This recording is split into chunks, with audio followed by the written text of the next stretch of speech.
New Legacy has been a probably 25-year dream or thought. Let's just say it wasn't a dream, it was a thought. And it just has blossomed into this ridiculous reality. And I have to say that I had not planned to be here at this moment in this time doing what God has called us to do now.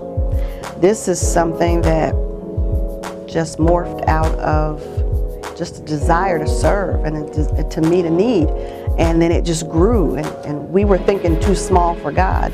We were thinking something very, very small in terms of starting a nonprofit that would, you know, just maybe house 5, 6, 10 guys tops, and be able to provide services for those individuals, education as well as job training and teaching in the construction field. My dreams for our building is help not only re-educate our guys and to train them in the construction. We have HVAC, we have licensed plumbers, and we have licensed electricians who are willing to train our guys now. So what we want to do is help reunite them as we train them, reunite them with their mothers, their fathers, their sisters, their brothers, and with their kids. I'm a contractor by trade. In fact, the training program that we brought it from Pittsburgh, where we didn't run it, but we facilitated at least 20 different guys at times for who had just gotten out of jail. We trained them for construction, and we trained them so that their future employers would be union employees. And so this whole thing came about because of New Legacy Reentry Corporation. Myself and Paul Nelson and Gisela Nelson, who are the founders and directors and everything of New Legacy Reentry Corporation, doing great things with homeless veterans and ex-offenders. We were trying to come up with a way for them to be able to be sort of, as best they can, be self-sustaining. Because as we all know, nonprofits struggle with getting support and getting people to kind of help them to complete their mission.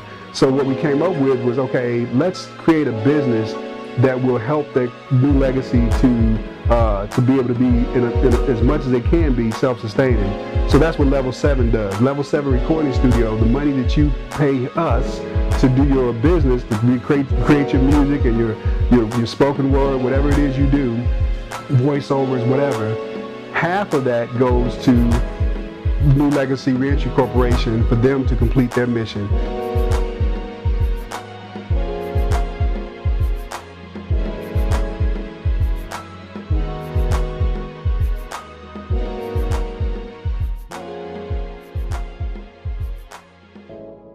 I'm telling you, all you have to do is speak it and it happens. Yes. All you have to do is speak it. This building, everything you see here is a result of just it coming out of your mouth.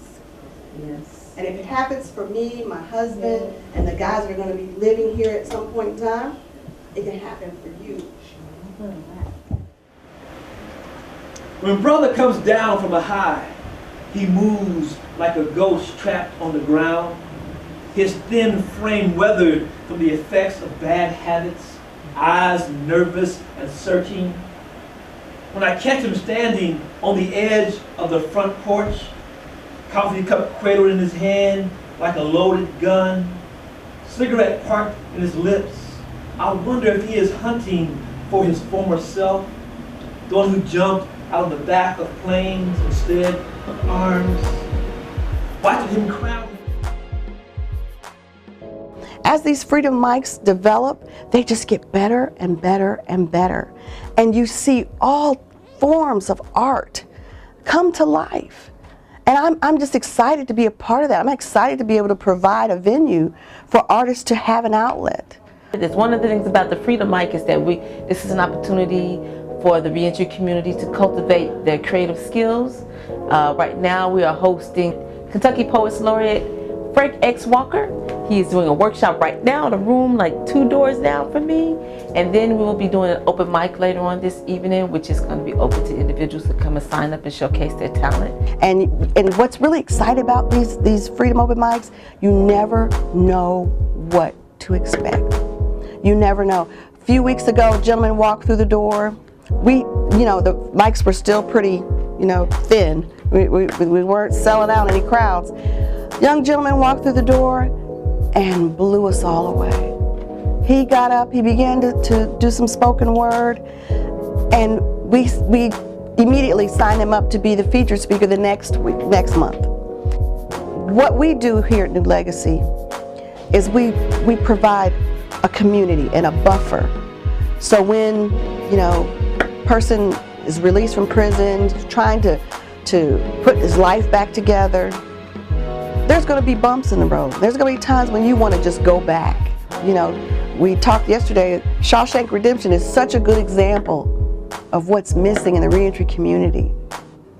How that gentleman, Morgan Freeman, was released from prison and thought, I can't make it out here. I don't know this world. So let me just go back to the world that I know. The devil I know is better than the devil I don't know. So we have to really equip these men and women to be productive members of society. And we can't just say that. We have to be a part of that. We have to do that. We have to have patience like someone had patience with us.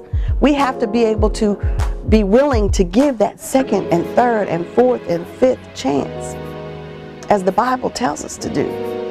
We have to be willing to do that.